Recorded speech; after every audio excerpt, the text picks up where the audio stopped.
I thought I'd share with you today how I grout up my flagstones, slabs, mini paving blocks, etc. You can see from this I did a little bit yesterday. I haven't put my blocks in these two corners because I'm not sure what I'm doing with it yet. I've got to put a new gate on there and some new posts, so I thought I'd put the posts in first before I finish this off. Back to the grouting, you can see that I've pointed all this in and it's lovely and tidy. I made a 4-to-1 mix. That's 4 sand, 1 cement, and I threw in some SBR and a bit of water, and I haven't made it too wet, and that's crucial. So this area here has got to be about 2 meters by 1.5. And you got to remember that the depth of the cement going in is quite thick. What's that, a couple of inches, 1.75 inches? So that'll give you a general idea how much a bucket will make up. So there's no point in making too much up before you start. You don't need many tools. Trowel to get the muck out of the bucket, jointing tool that help you around the edges, brick mortar jointing tool, you don't have to use that, you can use a bit of pipe, brush, and some 5mm plyboard. That's the bit you've probably not seen before. One of the most essential items, something to kneel on. This is a kneeling pad, that dense foam, and what I've done to make it a bit softer, I've just put some carpet underlay over the top. It's absolutely lovely for me knees. Remember, you're going to be on your knees for quite a long time doing this, so make it as easy as possible for yourself. One of the big things to this is don't make your mix too wet. You can see from this it's not sloshing about, it binds together nicely.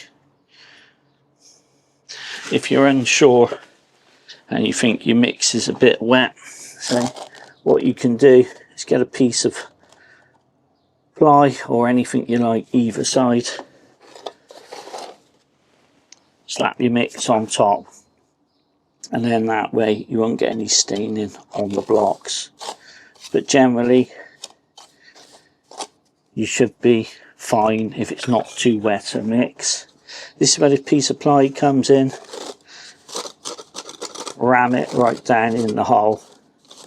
You can even use this for scooping out your mix. You can see from this my mix is not too wet. It's not going everywhere onto here and staining it, so I'm going to go without these. All it is a simple case of brushing it over the joints, and then because you've got that thickness there, 5mm ply or whatever else you can get your hands on that you think might be appropriate, all you need to do is ram it in until you can't ram it in any further, and then you know your joint is really well compacted. As I said, you can use this as a scoop.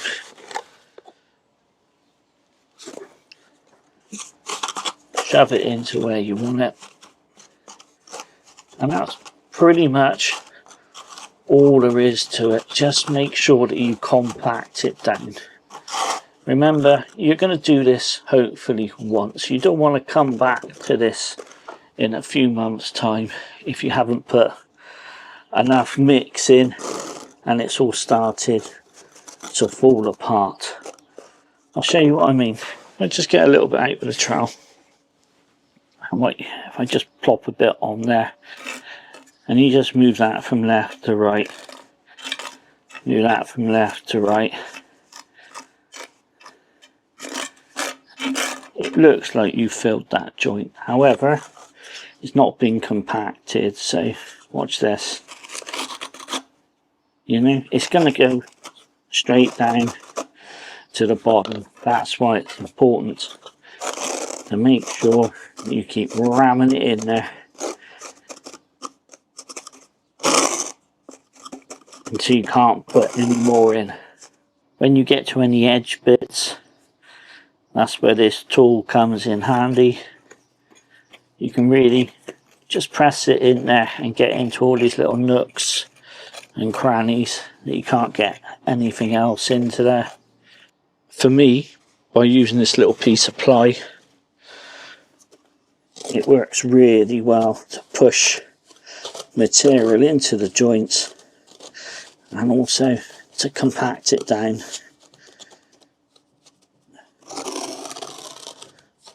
And you can work quite quickly.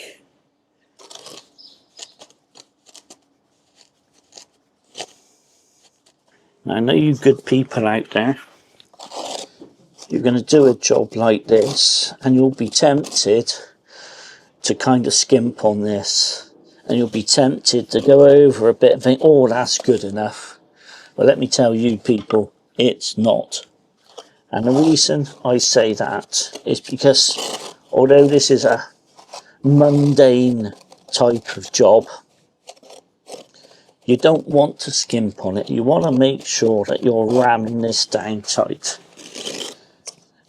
And really don't get lazy with it. And the reason I say that is because that when you do a job like this, it's not supposed to last for 6 months or a year. This is potentially got to last for 10, 20, 30 years. This is the way I look at it. So it's worth investing that little bit of time to make sure that you do this to the best of your ability. To finish this off, you don't want to fuss with it too much. You want to make sure that it feels quite dry. And then if you've got any edges, go around the edges, pressing down.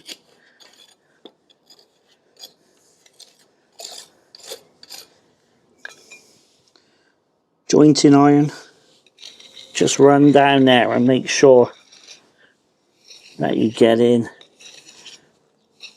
to all the little nooks and crannies and just force it in there. That'll give you a nice hard surface. You don't have to go mad with it. Then all you do after that is you get a brush, making sure that this isn't too wet. You just very gently brush over the top.